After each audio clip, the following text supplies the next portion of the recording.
Hi, guys. Welcome back to Real Love, Real Life podcast. I'm your host, Jasmine. I know you're waiting for the, and I'm your host, Ernesto, but no, he is not here. We have a special guest. And before you show her, I want to say a little bit about who she is. I'll let her introduce herself right now. Found her on TikTok, loved her, followed her, didn't agree 100% with everything, but that is the beauty of respecting other people's opinions. So here it goes. Hi, Jasmine. Thank you for having me on. So, like Jasmine mentioned, my name is Rocks in Real Time on TikTok with periods in between all of them. And I agree. I think that, the conversation, when the conversation stops, that's when fighting begins. That's when violence begins, right? And those are the famous words of our, late great Charlie Kirk. I think that is what has made my TikTok so successful, is the fact that it is an open platform where we can have dialogue with people who we disagree with, and still be productive and still respect each other. Yes. So thanks for having me. I agree. You're welcome. Thank you for coming. Okay, so found you on TikTok. What made me follow you? I can't remember if it was like on my main or second account, but I remember coming across a video where, you had mentioned that you were a teen mom. Mm-hmm. Obviously you're a Latina. And I just felt like I connected a lot with you. I'm also a teen mom. I had my first son at 14, my second at 16, and grew up in the worst part of the valley. And I just feel like everything, it was like we had so much in common. Mm-hmm. And I was like, I need to sit down and talk with her. I just feel like it is so important. Also, a lot of people don't like this, but we're both conservatives and women of faith. Mm-hmm. And that's a very sensitive topic right now on social media. It is. I feel like it's also kind of scary to talk about it because the cancel culture is just it's brutal. It is. It's scary to say something. Listen, the reality of the situation for me is I only fear one person, and that's God. I only fear one being, that's God, and I would agree, I definitely took a pause for 24 hours after that situation happened. And then I went back, in our history's time and started seeing other things that have happened, whether it was some freedom of speech or opinions or hate speech or political violence or whatever it was. Mm-hmm. And I had a long conversation with my husband about, should I continue to do what I'm doing? And I don't think that on my side there was ever any doubt, but because I am such a God-fearing woman and my marriage is so priority to me, that I wanted to make sure that he was okay with what I was doing and that I was continuing to proceed. And I'll never forget, it wasn't even 2 minutes into the conversation and my husband said, if you even think about stopping what you're doing and letting your voice be heard, we're gonna have a problem. Yeah. And I was like, fair, that's all you need to say. That's all you need to say. And that's what it's been since.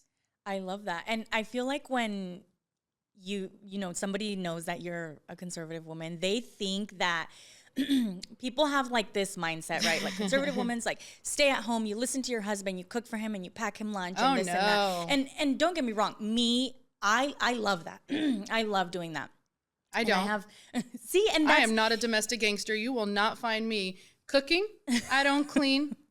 I don't sit at home with the kids. I don't do my laundry. I do none of that. And it's not because I can't. It's because, and again, here's the reality. My mom was a stay-at-home mom a majority of the time. And I highly respected my mom, but never once in my life growing up did I think that I was going to be a mom. Did I want that life? Genuinely, if you were to ask me, what did you see yourself as a teenager, what you were going to do? I was going to be a single mom. I wanted one kid. It was going to be a girl. And I was going to be this badass lawyer, business lawyer in a big city in New York City, and no man was going to tie me down. That was my reality. And when I had my first daughter and when I met my husband, which people are going to think this is crazy because, again, as a teen mom, I met him when I was 14 years old, got pregnant at 15, had my first daughter 20 days after I turned 16. It was I couldn't see myself doing anything else. And now I had to figure out a whole different way of life to compromise on that. Yeah. So, when I see stay-at-home moms and stuff, I'm like, oh, that's maybe I would like to do that. Maybe I could stay home and sit down, and I can't. Yeah. So this is proof that there's literally two conservatives sitting in front of you, disagreeing, like faithful to God, and we have very different lifestyles. Yeah. But to be fair, right, I also don't know who my mortgage company is. I have to ask my husband all the time if we have AT&T or Verizon. He's like, just look at your phone. My husband pays 100% of the bills. Mm-hmm. So that's also very conservative in that front, but he also supports what I like to do as well too. And then beginning when I started doing all of this TikTok things and, you know, bringing it up and having people invite me to do, you know, to speak and to do other things like that, he would be like, you're crazy, but go ahead. Like, you're crazy, but go ahead. And like in a silly, goofy way. And then he was like, wait, you're taking this seriously. Yeah. When I started my business, my husband was like, what are you doing? Like, are you ever just happy just sitting down and being content and being still? No, I've got to grow. I have things to do. Like, I'm behind. And he's like, you're 26 years old with 2 businesses. How are you behind? And they're insanely successful. Sit down. Yeah. And I'm like, no. Mm-hmm. And the only thing in the last 20 years of us being together that I had ever sat down and smelled the roses on was because I was forced to. When I got pregnant with our son, we had 3 daughters at the time. Took us 13 years to get our son. I had a mass in my abdomen that I didn't know about. And I had to go see a bunch of, you know, oncologists and whatnot. And I ended up having surgery and they ended up putting me on bed rest. And I'm like, can I get like a modified bed rest? Like, can I take the dog for a walk? Like, can I do? And they were like, we just need you to do whatever you do, whatever you want to do. Don't go to work. Don't take phone calls. Don't do anything crazy. And that was the only thing that knocked me down. And then my son was born slightly premature. My husband said, stay home for a year until we have him healthy, well, he can go to daycare or whatever. And at 10 months, I had actually started a t-shirt business during that time. I was doing pop-ups in farmer markets. The Instagram page is still up. It's called Mom Corp Apparel. I was doing farmers markets and, you know, all of these really fun, cool events and stuff that was driving my husband crazy because here I am breastfeeding a baby, carrying all of his stuff, you know, doing all of my things. And then at 10 months, I said, no, I'm going back to work. And I got a job. So I made him a steak dinner when he came home. He's like, what are you doing? How come the house is so nice? Why are you making my favorite steak? And I'm like, I have some news. And he's like, what did you do? I'm like, I got a job. I'm going back to work. I can't sit at home. And he was like, yeah. But and people thrive also staying at home. You know, you have to go with what your passion is. And I always like knew that I like there's videos of me like little, as soon as like phones with a camera came out, like I was recording myself. My siblings would make fun of me for it and stuff like that. And now here I am. But nobody ever, I feel like coming from a Hispanic household, like they would see that and they'd be like, está bien loca. Like, she's crazy. Yep. She's crazy. Like, no. Girl, they still say that about me. Oh, yeah. I know that. I could have a million followers. They would still say that about me. Yeah. I actually checked my mom's phone one time when I was in Mexico visiting her because she needed me to fix something. And I actually hopped onto a family group chat and there was videos of me forwarded into the group chat. Yeah. And I was like, I don't even think you guys follow me. No. You guys are forwarding. Can you at least comment? Yeah. Can you repost? Can you do something? Listen, my mom screenshots the family group chat of all of my tias and tios and sends it and look at, she thinks she's an influencer. And I'm like, that's okay. That's okay. I am. Thank you. I'm enjoying it. No, and you know what's funny is my mom talks so much about like, what are you going to do? You're going to make a video about this? You're going to make a video about it? I'm like, yeah, probably. Yeah, probably. Yeah. And I'll give you not necessarily a disagreement, but a conversation I had with one of my tias, even just this past weekend about it. But the most I get harassed by people in Phoenix or in my little area of town in the West Valley is by the people who know my mom, who follow me, who support me, who give my mom a hard time about it because my mom is a liberal. Okay. So they will work with my mom. They know my mom. They've known her for years. And they're like, we love your daughter. She's amazing. You raised such a good daughter. You did such a good job. And my mom's like, oh, my God, please stop. No, I disagree with everything. She says everything. Yeah. And I'm like, no, you don't. Because if I go ask you, the Hispanics were the original conservatives. Yeah. If I go and ask my mom these questions, she would agree. And I'm like, then you're no longer liberal. Yeah. You know, but that's okay. You know, believe whatever. And my dad, he just sounds like CNN and MSNBC. Yeah. You walk into the house and my dad sounds like he just turned off the TV and recognized every word they said. Mm-hmm. So me and my dad, you've seen him on my TikTok a couple of times. I don't know if you've scrolled that far back, but you know, there's time we went to ice cream and talked about it and time we did. Yeah. My dad disagrees and he'll go on and on and on. And he's like, and my dad's still working and everything because, you know, I get my fire from my dad, but my dad never did anything with it. He never started a business like he wanted to. He never went off and did some of these things because he was about the safety and security and taking care of us. We had 6 kids, or there's 6 siblings. So, you know, my mom was a stay-at-home mom a majority of her life, and my dad is a provider. So I think for him, it was, I have to do what's safe and take care of my family.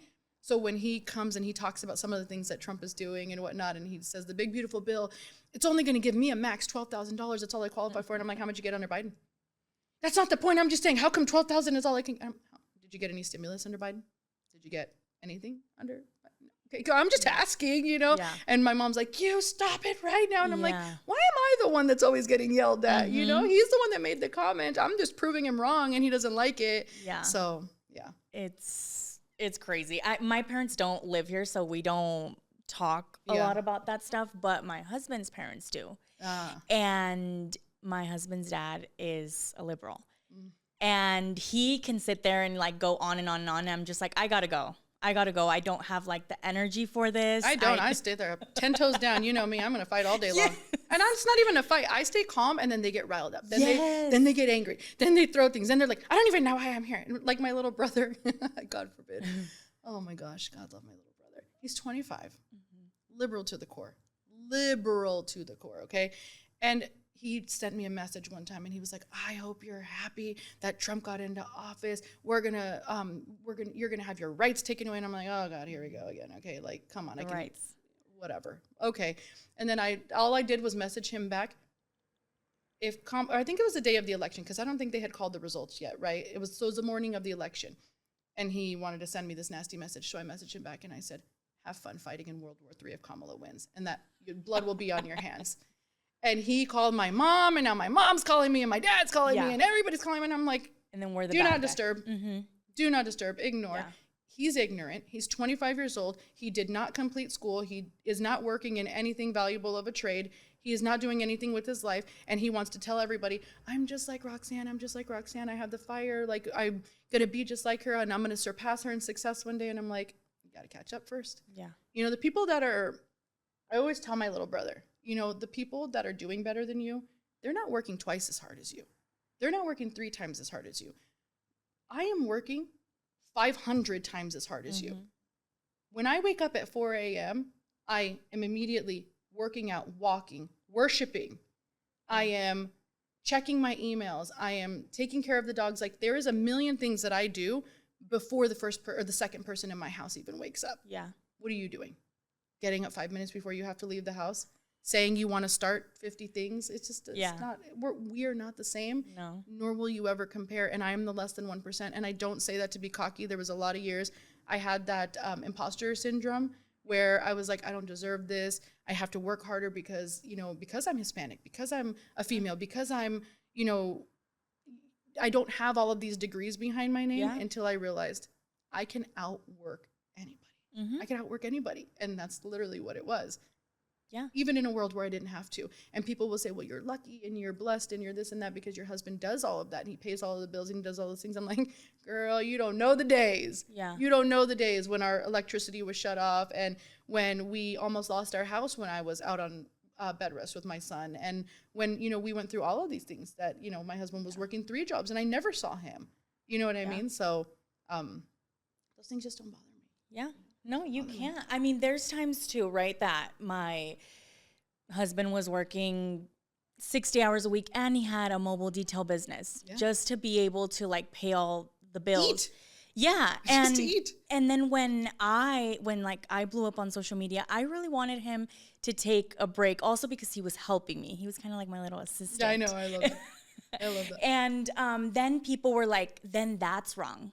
Oh, that's totally wrong. Like for you to be paying everything and all this. And I'm like, he's literally held it down for so long. I don't see it that way. We don't have like 50, right now that we both work. It's not 50-50. He's still like, he takes everything. But when he needed like that break and I needed him too, I didn't think for a second to be like, I'll take over. Or even if you you do something around your house or you buy a new car or you take care of him or you buy him a gift or something like that. It's so frowned upon like, well, that truck he's driving, Roxanne bought him. And did. Yeah. Yep. Why is it looked at that way? But listen, what other people think of me is none of my business. Good, bad, or indifferent. I don't give a. Yeah. Personally, I don't. So, I get that it's looked at that way. I get that people judge, but it just doesn't. It doesn't bother me. It is what it is. I have some questions. All right, let's do it. Okay, so first thing, have you always been like this, that you like to speak so boldly, or when did you like start speaking like that on social media? Okay. Always. Since I was a little kid, my dad would constantly tell me, you are going to be a lawyer and you're going to be a damn good one. And I always said, in my head, I was like, I'm not going to be a lawyer. I'm not going to be a lawyer because lawyers lie. And I only live off of the truth. I remember from a very young age thinking like I wasn't going to be a lawyer because lawyers lie and I live off of the truth. And I was told that lawyers lie. Now, obviously, I think that that's different. My daughter's going to law school, for goodness sake. So I think differently of that. Yeah. But I've always been bold. I've always been the one that was, of course, considered the problem starter because I just couldn't keep my mouth shut. I had to say how it was. I would always stick up for the underdog. It was the truth. And when somebody wasn't telling the truth to make somebody else look bad, I was the one that was like waving the red. I'm like, hey, you're crazy. Put the facts together. Like, I'm a very literal person and it makes sense. Why are you talking like that? Or why are you saying that? So I was always labeled the one in my house, like the problem starter. I always had to be right. I always had to tell everybody everything. And they haven't proved me wrong yet. So that's literally me. Going. And I also feel like on social media, my personality is toned down so much. And I have really good friends of mine who have been my friends for 10, 15 years, people I went to school with, high school with, that are like, girl, you're so toned down on social media. And I'm like, which is funny because people keep telling me to tone down more, but that's because of community guidelines, right? Like if you knew me in person, I'm definitely not. And that was the whole reason behind me starting a podcast, was because I didn't want to have to tone down. I don't want to tone down. I want to be who I am, say what I say. And if it gets me canceled, then I'll cancel myself first. Exactly. And that's why I started it too, because it was, you have to be very careful, like with what you say. And I was like, I feel like I could just be in my space, like real raw, like the truth, in my little space. And it doesn't have to be on TikTok. Like I'll share clips and stuff like that. But I just feel like I can come here and I sit down and me and my husband just talk about anything and everything. Yeah. And then I go more on TikTok and it's like, you kind of have to be nice. You got to tone it down. Hey guys. Hey guys. Yeah. I wish my husband was more of an extrovert. He is not. My husband is an introvert to the core, like introvert to the core. So like something like this would terrify him. Because my husband is the big, burly, bearded, football-loving, gun-wielding, truck driving, like keep him out of the spotlight. His family is taken care of and his family will be protected. And then he has this wife that is like bigger than ever, you know, and sometimes even, we're going to the Charlie Kirk Memorial this Sunday and he's like, oh my gosh, you're going to talk to people, aren't you? And I'm like, there are so many people that are reaching out saying, where are you going to be? Let's meet up. Let's make sure we get this content. Let's make sure that we discuss these issues and we get our word out there. And my husband's like, oh my God, okay. Yeah. He's like, away in the car. I know. I'll drop you off. Yeah. So that's what it is. That's funny. Yeah. And what motivates you to share and be so open? The truth. Okay. The truth. My kid's future. I didn't think, and also the reality that it can be, that things can be accomplished. I feel like our people, certain communities have been lied to for so long and been told that you can't do something, you can't be successful. And once I realized it, I grew up on 27th Avenue in Indian School. Beachfront property here in Phoenix, Arizona, I grew up on I walked those streets at 15 and pregnant. And when I went out to look for a job, I was hired by a doctor and his wife who had a small private practice at 17 years old. That was my first job ever. I refused to work in fast food. I refused to work in retail. No shame on the people that do. I was just like, there has got to be more out there for me. And the second I surrounded myself with physicians, with entrepreneurs, with lawyers, with all of these people, nurses, so successful in that field working in this office, I started to ask them. And I've always been a curious person, so I'm like, what made you become a doctor? I wasn't given a choice. What do you mean you weren't given a choice? Well, my dad said you're going to America and you're going to go to medical school. And you just did it? Like, you just did it? And he's like, well, aren't you scared of your parents? And I'm like, well, yeah, my parents will beat my ass. So of course I'm scared of my mom. You know what I mean? Like, she'll come for me. Yeah. He was like, well, I was scared for my life. My dad said, if you do not go to America and become a doctor, there's no point in you living. And I'm like, all right, that works. Okay. Well, are you happy that you're a doctor? I mean, yeah, I work 2 weeks out of the month, and it affords me the life that I want to do the other 2 weeks out of the month. And I live a comfortable life, and I'm happy. And I'm like, that's the secret sauce. Do the things that you don't want to do in order to live in order to live a valuable life. So that's when my daughter turned 16, and came to me, and she's like, I want to be this, and I want to be a chef, and I want to start a coffee shop with flowers. And I'm like, one day I got into it with her, and she's going to kill me for telling this story, but she'd gotten a job at Target, and Target called her for an interview, and she ignored it and didn't go. And I was like, hey, didn't you have an interview today? And she was like, yeah, but I didn't go because I really don't want to work at Target. My friends said that they don't enjoy it. I said, did you call the lady and tell her thank you, but I won't be coming. I'm no longer interested. No, I just didn't go. There was like a lot of people going for orientation. Oh, I lost it. Yeah. I lost it on her. I was like, absolutely under no circumstance. I don't care how valuable or less valuable you think the job is. You will respect the people that are offering you an opportunity to go provide for yourself. And she was like, you're so hard on me between school. And I said, nobody ever told you to get a job. You have a car, brand new car paid for. You have your cell phone bill paid for. Your schooling is going to be paid for. As long as you bring me a master's degree, like, your life is set. Yeah. So I don't understand where you've got this idea in your head. And she was like, you don't understand. School is so hard and all of these things. And I said, you're 16. And she was like, yeah, and I'm not you. And I said, you're not me. Mm-hmm. Guess what? You're better than me already. My job was to make sure you were better than me at 16. Yeah. You're right, you don't have a child at 16. You're right, you don't have the same struggles that I did. And guess what? Look how successful I am. Which means if I can do harder things than you're doing right now, and you should have seen my husband, he was kind of in the hallway. And the second she said, oh, I'm not you, I'm not pregnant at 16, my husband was like backing up. He was like, she's going to kill her. She's done. This kid is done. Yeah. And I was like, if you think that I have not spent the last 16 years coming up with the perfect answer for this, you are mistakenly wrong. I stayed as calm as I could be, and I said, that is the best compliment you will ever give me in my life. You are 10 times better than I will ever be. And if I could do something hard, you could do something even harder. So you're right. You're not me. You're better than me. And if you want to feed me this line of you're just living vicariously through me, let me tell you one thing right now. You are damn straight. You will go to school. You will not get a job. You will bring me a master's degree. And at that point, if you want to go to law school or do whatever you want to do, I don't care, but you will know how to run your own business. Because unfortunately for you, you are not the less than 1%, which means you are not me. Mm-hmm. And you do not have the ability with the environment that you grew up in to be successful like me on your own because you feel like it. And that's not an insult to you. You should be privileged because of that. So shut up, call Target right now. Yeah. Don't care who you talk to, and you better apologize. And if you ever embarrass me like that again, or this family, we will have a problem. And she's 19 now, and her friends are like, you can go out and you can do what you want. She's like, nope, riding the bus till the wheels fall off. Mm-hmm. I will have houses in my name. I will have my education paid for. I have a car in my name. My bills are paid. My parents give me an allowance to eat nope. Mm-mm. I have a house. Like, what else do I need? Yeah. And now she gets it. She gets it, and she goes, Mom, sitting in a business class at ASU, you understand, like, she went to the Turning Point USA rallies that they had there at ASU. She went to see President Trump with me when he held a rally at ASU. She is all in the conservative movement now, which before she was a full-on feminist, and you don't have women's right. And I'm like, listen, the reason why kids go off to college is because they want to separate the children from the parents and the family dynamic and able to indoctrinate them. Mm-hmm. I will not play that game with you. You are not living on campus. You will come home every single night. You will understand the family structure.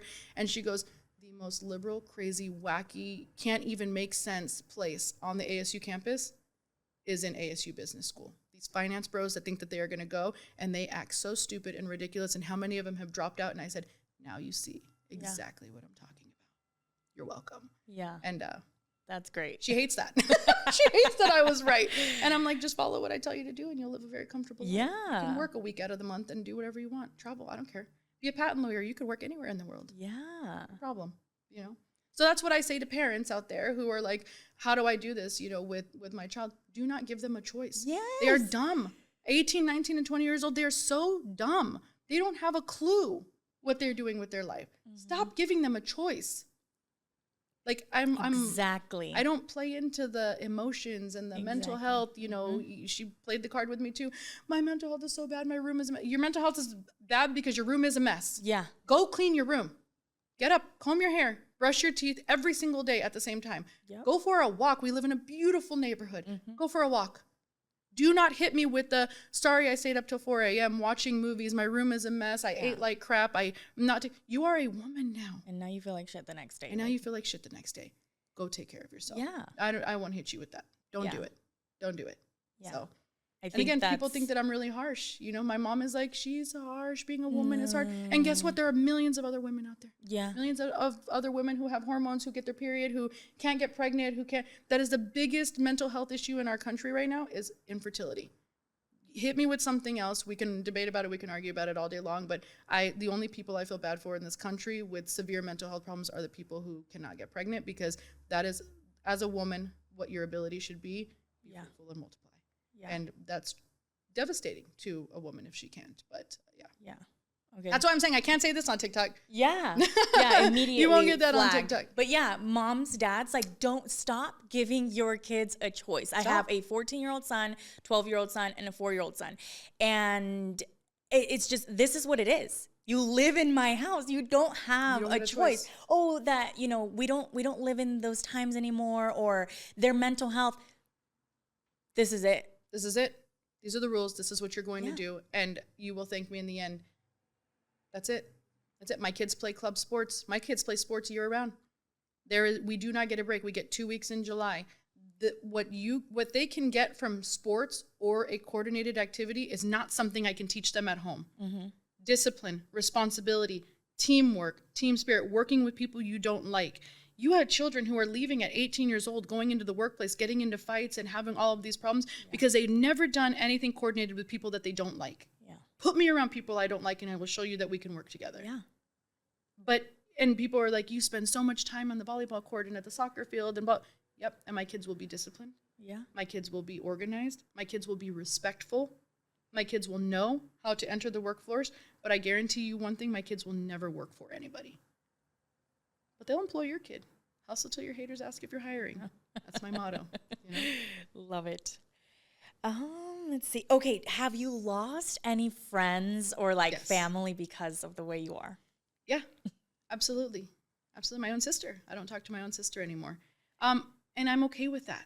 I'm okay with that. You know, you have to have some peace in your life. The reality of the situation is your friends are who you choose. Your family is not who you choose, right? And if anybody... Here's the thing, I'm not right 100% of the time. I can definitely be insensitive. The facts and the truth can be insensitive. Yeah. And I have to understand that this is the number one thing that I realized in life is your ability to change is your ability to succeed. But when you realize how hard it is to change yourself, whether it be losing weight, getting up early, whether it be being on time everywhere you go, you realize how hard it is to change other people. Yeah. So I stopped looking at it years ago in an effort to try to change people and get them to believe the way that I want them to believe or the way that I believe is the truth. And I've just let them be. And I'm okay with that distance. Yeah. You know, I think that it is insanely important that my marriage is surrounded by faith. Yeah. In my marriage, it goes God first. It goes my husband, me, and then my children. And the gasps from people that are like, you don't put your kids first. Absolutely not. And my kids know it. My kids know you will not come to me and say, but dad, didn't you and blah, blah, blah. Like, you will not try to pin us against each other. Like, me and your father will be on the same page. Yeah. And we are not perfect, but we will be on the same page and you will get over it. Yeah. Because I'll tell you what, one day at the end of my life, when I'm on my deathbed or he's on his, that man will not leave the hospital without me. We will go on the same day. And my kids are like, that's crazy. You would just leave us. And my husband's like, dig the deep, deep. Or dig the hole deep. We're going together. Mm-hmm. And the kids are like, you would just leave us. And he's like, we've done a good job with you guys. Yeah. You guys will take care of each other. You guys will be okay. But those kids will go home at night. Yeah. To their families and to their children. And we want them to find something strong like that as well, too. Yeah.